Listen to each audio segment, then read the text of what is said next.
Is Matt Turner still the best U.S. men's national team goalkeeper? Is Joe Scally getting close to Serginho Dest? Who is the backup of A-Rob? Who is our best center back at the moment? Is it still Tim Ream? Has Chris Richards surpassed him? How close is Cameron Carter-Vickers? Today, we are going to be discussing all of that. Hi, I'm Juan Filippo, and welcome to Tactical Manager TV, and welcome to this episode that's essentially a USMNT depth chart episode for the defenders. This is a 3-episode miniseries that we're going to have USMNT Stan from Twitter, Adam, that's been here at the channel multiple times, where we have 3 parts. Part 1, we do the defenders, which will be goalkeepers, fullbacks, and center backs. Part 2 will be the midfielders, where we're going to go through the central defensive midfielders, central midfielders, and central attacking midfielders. And then Part 3 will be the forwards, with the wingers and center forwards. So again, we're going to go into a depth chart of these players. You can comment down below what you think, and I apologize for my voice or anything else. You can drop a like in this video if you want to. I won't be requesting when Adam is here.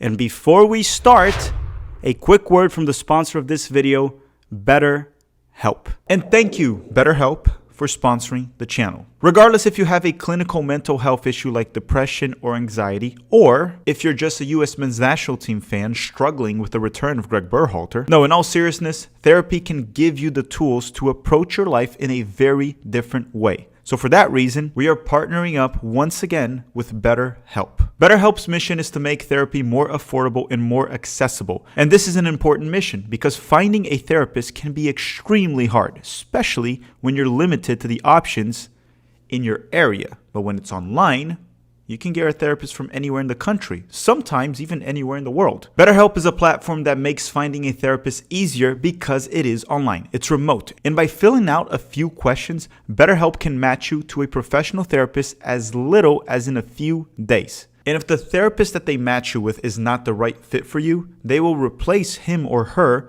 for another therapist with no additional cost. You may sign up and register now with the link that I placed on the description of this video, which is betterhelp.com/tacticalmanagertv. That is betterhelp.com/tacticalmanagertv.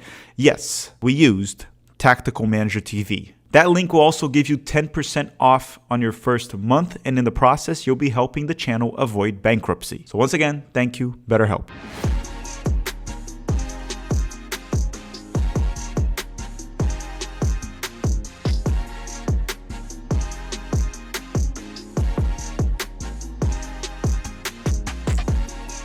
All right, everyone, we have a friend of the channel that's back, a familiar face.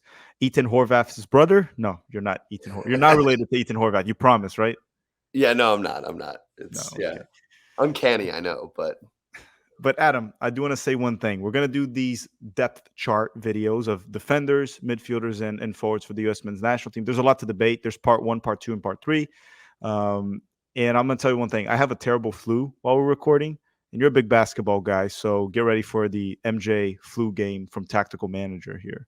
this is it, 97. Like, we expect nothing more than just greatness right now. And you know what? Like, I'll carry you to the bench. I'll get you your Gatorade, all right, in between the sessions. Like, I've got you. My body's in so much pain right now. It's so weird. I had to take like ibuprofen before I got here, but we got this. I got this.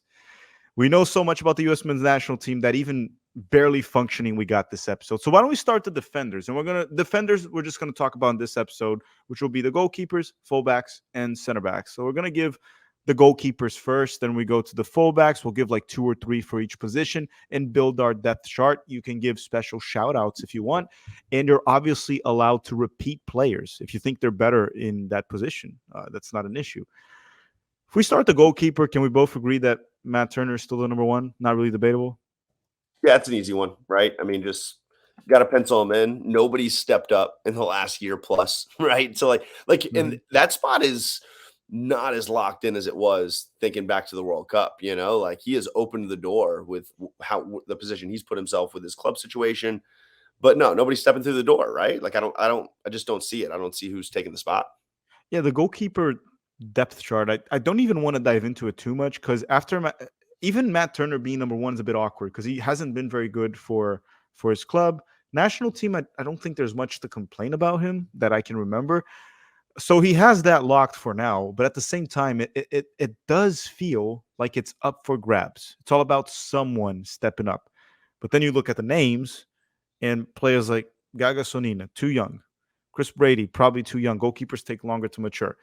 Ethan Horvath seems like a very reliable backup, regardless of who we have, right? Almost seems like he's always a backup. Drake Callender, good for Inter Miami. Don't see him as an upgrade on Turner, so it doesn't really matter. Right now, I'm just going to go number one, number two. I'm going to go Turner and Ethan Horvath, but it just feels like one of those that, when you're giving a position and you're not really like sold on it. That's how it feels like to me right now, the goalkeeper. Yeah, I've liked Gaga this year. I would go all in. I mean, thinking about like the next couple years, like he's the one guy that I see that could elevate. I'm not saying nobody else could, but like he's going to go from 21 to 23, which is a big kind of age gap, I think, in the goalkeeper space. He's getting opportunity. He's not from I haven't watched, every game. I'm not sure anyone has, but like he's been okay. The little I've watched, he's been fine. He hasn't been special.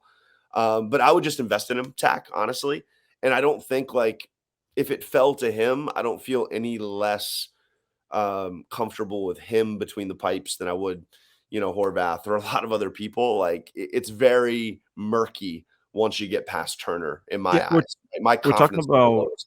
we're talking about goalkeepers that when you look into the advanced analytics, they're mostly underperforming their expected goals on target that they should be defending. They're underperforming, which Correct. is not good. They're conceding more than they should have. Obviously, again, stats and eye test. You got to do both. I haven't been able to watch Gaga Sonina because there's only so many games I can watch in a weekend, and he's playing in Belgium, so it's not on the top of my priorities. But I have been following the highlights to see if he's at blame at goals. I would say for the most part, not really his fault. But at the same time, a lot of these saves are like savable. So they're not his fault, but it's also like a better goalkeeper would have saved it. Maybe Matt Turner would have saved it.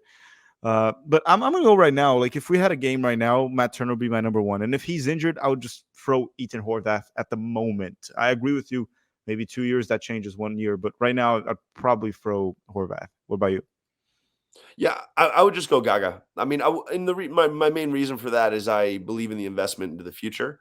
Like I don't know, do or die game. I probably agree with you, but like if I'm building my depth chart out, I'm just putting Gaga there and I'm investing in him right now, and I'm hoping things go well. And it's just like my last piece on this is it's crazy to me, Tack, because like we had generations where we Hmm. had two goalkeepers who like we couldn't get guys on the field because they had guys in front of them that were too good, and we had second string keepers for literally cycles who we would die to have right now, in my opinion, right? Would you agree with that? Thinking back to Yeah, it's always been something that was talked about, which the United States has lacked good players on the field, but we never really, well, not never, but I'm just saying like from the 90s beyond, we didn't really have issues with the goalkeepers until like Kuva when Howard was like kind of ending, and then we even had like Brad Guzan play a little bit. Like from that period now, I guess that little period might have been the worst one. But if you go back 2017 prior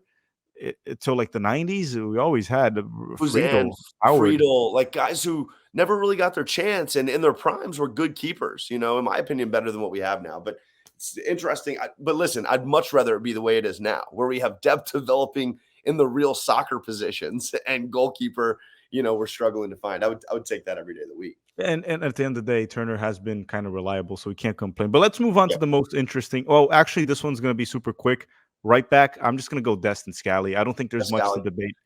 Cho- Uh, like chalk, like chalk. I think we have some interesting debates here and some discussions, but I'm also fascinated because I think some positions are kind of picking themselves. I'll be honest, like mhm, at least the top 2, 3 at certain spots, I'm like, feel like that just picks itself. And then maybe we're going to debate the third guy at a spot. mhm. But this is one, right? It's just Des Scally, pencil those two in, right? And hopefully they get to a point where they're going to battle it out. And there's some situations where you might want to put Scally 1 and Des 2. Hopefully that ends up happening. That makes our pool better. But those are the two guys, heads and heels now. And that's which is cool to see. Yeah, I hope not. I hope because the only reason you do that is for defensive purposes. I hope Dest figures it out because from a technical standpoint, Dest is levels above Joe Scally. So I hope Dest is like reliable enough that we don't even consider that, and Scally's just like our very reliable backup. Oh, Dest is suspended because he kicked the ball into the stands for whatever reason, or So or he's injured. Put Scally, Zach, but he's 21 though, man. Like I agree. I don't have Scally's ceiling nearly as high as what I think Des it still is, right? I think he's still growing into a ceiling, but he's still 21, and we got to remember that. He just turned 21. He turned Mhm. 21 in December, right? Like there still is, and the profile I think of European right back that he's going to be Wait, is not Dest is that. hold on. Is not that. Dest or Scally? You mean Scally, Scally. right? He's not Yeah, going to yeah. be Dest, right? He's not going to be this dynamic attacking right back, but he could end up being at 26, right? He could be playing for a, Europa level squad and being like really good, right? Like a top 6 right back in a big time league. And he's not, for anybody who thinks he is, he's not that. He's like okay right now. He's kind of serviceable in my opinion when I watch him in the Bundesliga. He's not at all a standout, right? In my opinion. And I don't think he's close. For a lot of people have said like, "Oh, is he going to be approaching Des?" I don't think he's approaching Des yet personally from what I've seen.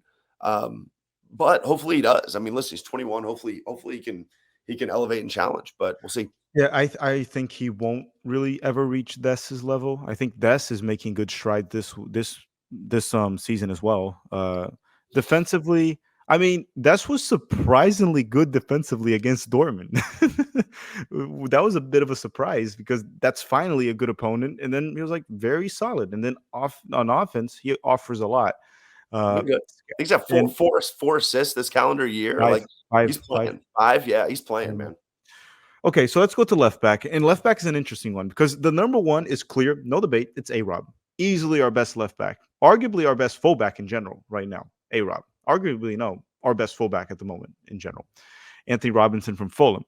Now, number two is a tricky one because Berhalter has been bringing in Christopher Lund. We've seen him in the past bring other options, Daewon Jones, John Tolkien. Many, many years ago, we had Sam Vines.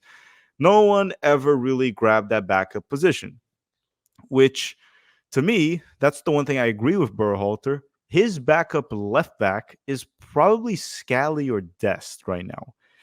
If I had to pick one, I would say Dest is the backup left back because Dest has been playing left back for PSV, holding his own just fine. I know Scally also plays left back for Gladbach, holds his own too in the Bundesliga for the most part.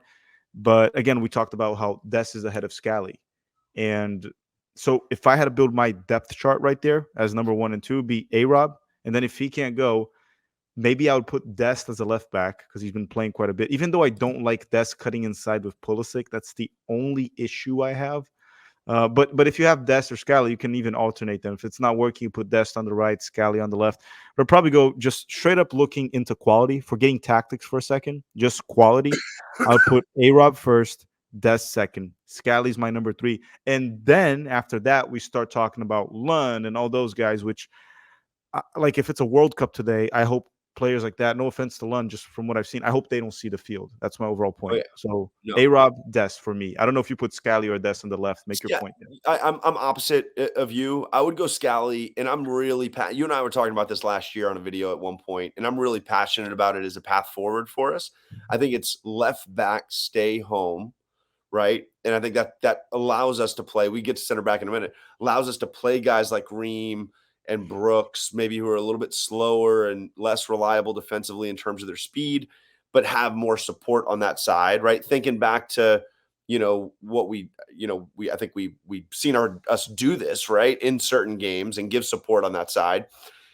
And so it would be Scally because I think he's more defensively solid, and I would put him over there, and I would let Dest cook on the right. I don't want to mess with that right hand alignment, right?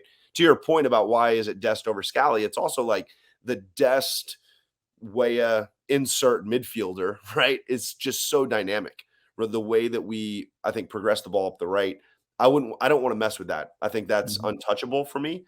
And to your point, our attack on the left is just so much weirder and not cohesive when Dest is over there. So that's my why behind it. I would go with Lund. I've liked Lund. I know he scored today, so it's kind of one of the recency bias type things, but I actually have enjoyed watching him play. I haven't watched that much, but he's a guy that I tune into every once in a while.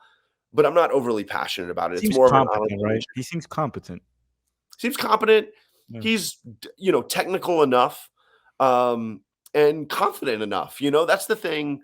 Watching him versus some of the other guys who have got national team chances, is he really looks comfortable on the ball and confident with what he's doing, as opposed to some of the other guys that have gotten shots. It's like, man, like this guy's not ready. And so, but who knows, right? There's so many names over there that could pop here in the next couple of years that I'm not willing to like sit here and fight with you for 30 minutes about it. It's Yeah. not, it's not good use of our time. So I picked Dest because I only looked at individual ability when going to it. If we dive into tactics, yes, I would prefer Scally there, or honestly, maybe even Austin Trusty because he played left back a few times in the Premier League and the Championship. So and he can just stay back. Yep. And what you would do with that is you have Dest push high up the field to overload the right flank with Weah, and then you leave Pulisic out wide, providing width in Right. isolation. And Pulisic in isolation is Right. deadly. We all know that. If you put him on one-on-ones, it's literally what the defenders don't want to do. Now, if you have Dest and Way on one side providing the width, the other team's going to have to overload that side. You can't leave those two wide open. All of a sudden, you have to deal with that and Pulisic in isolation. From a tactic standpoint, I would go with probably a more defensive option. Have Dest push high up the field and do what you said, the back three, which we talked about last year. I think that you mentioned. Yeah, and even with Jedi, I thought we saw Jedi doing that, last summer, fall. We saw, I think, Mhm. Berhalter playing around with that, and we, saw the interims playing around with that a little bit. I like the way it looked, honestly. I think just Pulisic, you mentioned it, but Pulisic having that amount of space, he's just so much more dynamic. And then I think now that we're hopefully, I'll knock on wood here, now that we're playing more central attacking midfielders, right? Allowing that guy to push into that kind of left half space a bit and play with Pulisic and combine with Pulisic. To me, that's the path and that's the way forward, in my eyes. Mm-hmm. So we'll go with that.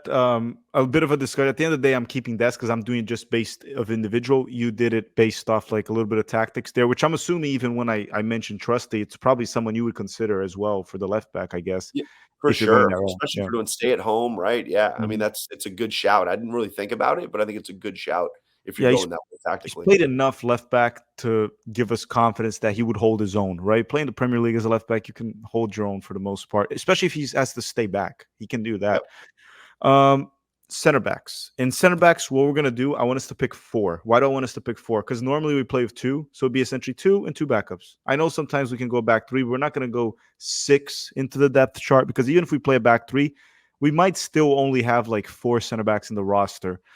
Uh, I'm gonna give you my first one. My first one is Chris Richards. To me, he's our best center back.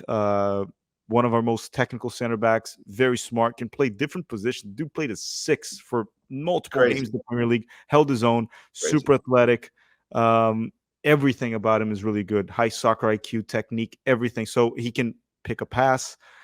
To me, is our number one, also our highest ceiling, should be our best center back for a foreseeable future. I don't see anyone coming up that will maybe hit that level. There's some good young players coming up, Josh Winder, Jalen Neal, uh, maybe, but Chris Richards, what he's doing is fantastic.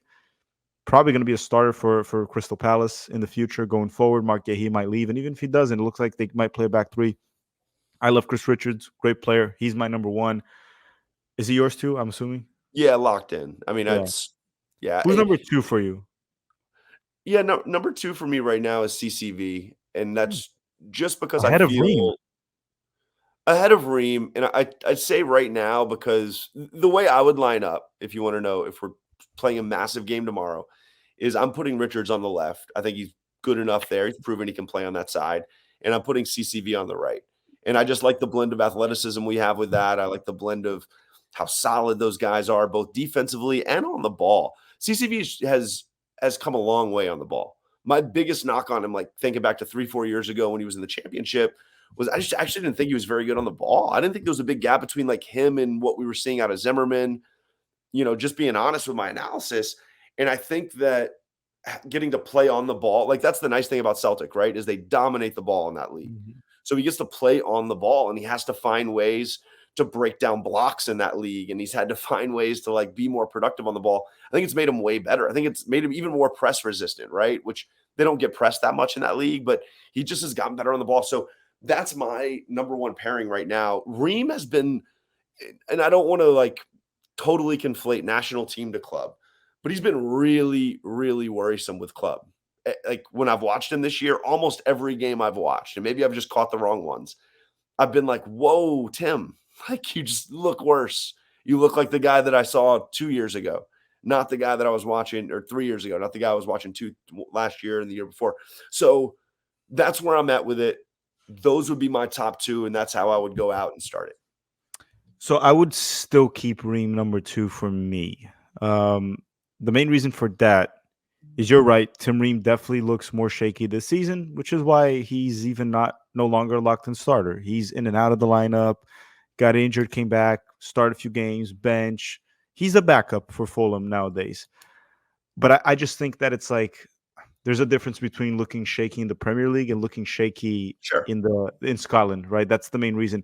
No It's doubt. not a hill I would be willing to die on. If you go on, hey, I'm going Richards and like Berhalter does that in Copa America, I'm like, hey, that's fine. Especially because even if Tim Ream is still better than Carter Vickers, we have to start transitioning because he won't be by 2026, I'm assuming.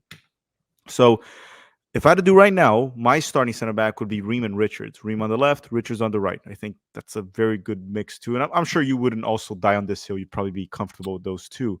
No, Uh, and I think there are certain matchups, especially within CONCACAF, where I would agree with you, and that's probably how I'd roll out. So I'm gonna go with that. So you go. So you're gonna go Richards, Carter Vickers, Ream. I'm gonna go Richards, Correct. Ream. Carter Vickers is my number 3 right now, and he has improved quite a bit on the ball. And I think a lot of it is with what you already explained. You're forced to do that in Celtic in the Scottish League, so he has to improve in it. Number 4 is a tricky one, man, because It is. Brooks is an option. He hasn't been great for Hoffenheim, so I'm not gonna honestly put him there. Mark McKenzie, I haven't watched Mark in a long time. I know he's doing all right in Belgium, but I haven't watched it. Also, it's the Belgium league, so take it with a grain of salt. Trusty. Sheffield is shambolic. The defense of Sheffield in the Premier League is shambolic. And as much as people want to say, "Oh, Trusty's not," he's part of it. He's part of the problem with it. He's not the worst defender they have, but even got benched. To me, Trusty is a very good championship defender right now, not a Premier Correct. League defender. But again, there's the mentality, right? He took the challenge. He went there. He's playing there in the Premier League. Sure. That matters when you're picking a player. While you get a player like Miles Robinson, he never took the challenge. He's still in Major League Soccer. I know some people might shout him or Walker. I personally won't. I don't think they should be included there because when you put a player like Trusty and Miles, the gap might actually be minimal. Minimal. It might not be that big. It might not matter which one of the two you play. But there is one that is playing at a higher level, that is challenging himself and facing better opponents in more pressure environment, everything. So I think right now I would put my number 4, Trusty.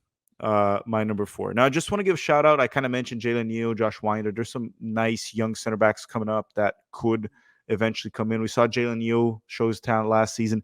But right now, if I had to go to the 4, it'd be Richards, Ream, CCV, which is Cameron Carter Vickers, and Trusty. Yeah, my 4 right now is McKenzie. I've made a point to catch him a couple times this year. And like you said, it's tough when you go to Austria or Belgium or any of those leagues, right? The evaluation for me becomes drastically tougher, especially with center backs.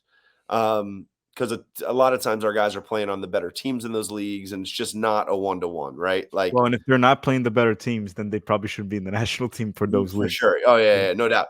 But, like, it's just not a one-to-one to what Austin Trusty's going through. And neither is even, like, CCV to Trusty, just to be fair to Trusty, right? Like, we saw CCV in the championship a couple years back. He didn't look much different than how Trusty looked in the championship last year, right? And I'm talking a couple years back before the move to Celtic. So Trusty's on, like, a path where, like, easily, depending on the situation and what spot he was in right now, he could be thriving in the same way that CCV is thriving. Like, so I don't hate the take at all. I just don't feel confident in it. Based on I don't have enough data based on what I saw last year and what I've seen this year in the Premier League to feel like Austin Trusty's that guy. McKenzie's had a shaky past with the national team, in my opinion. I have not been a fan of McKenzie's with the national team at all. But he would be my number 4 right now. But it's like, once again, it's like number 2 goalkeeper, number 2 left back, where it's like there's a whole mix of guys, and like anyone could grab that spot right now. And so it's funny, like I feel like 95% of the roster picks itself, and there are these certain spots that we're picking out here, Tack, that are still very up for grabs. And if you're like a national team depth piece, like you should be excited to go for that, right? And like Mhm. you should be going for those spots. Yeah, we talked about some spots here, like the backup left back, honestly, goalkeeper, all three. It's all. Goalkeeper, If you just start standing out of nowhere, you're there and you'll compete for the starting job. Uh, for Center sure. back, I think the top three right there, they're kind of locked in the I level, agree. unless someone.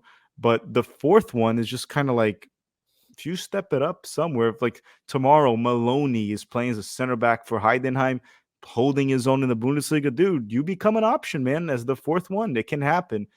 Uh, Hey, but I do that, want to say, you mentioned Brooks, and I want to say this because I know there's a lot of Brooks stands out there. Me being one historically, I love John Brooks. I don't think he should have been exiled. I think he should have been a part of last cycle. But I would say this at this point. I don't know if we have enough room for two slow, left-footed, like center backs who are, you know, don't have the pace, right, to keep up with quicker attackers. I just don't know if there's room for two of those guys on our roster, right? And so at this point in time, for me, I'm taking either Ream or Brooks, right? And I think we can make either one work with the right guys around them. And that's clearly over the last 18 months, that's still Ream, right? That is Ream's spot. Brooks has not taken that from him. I'm just not taking a second guy like that, right? I'm adding more diversity with the depth at the center back spot. Mhm. And everyone, for the positions that we gave, let us know your thoughts. Who are your top goalkeepers, right backs, left backs, center backs?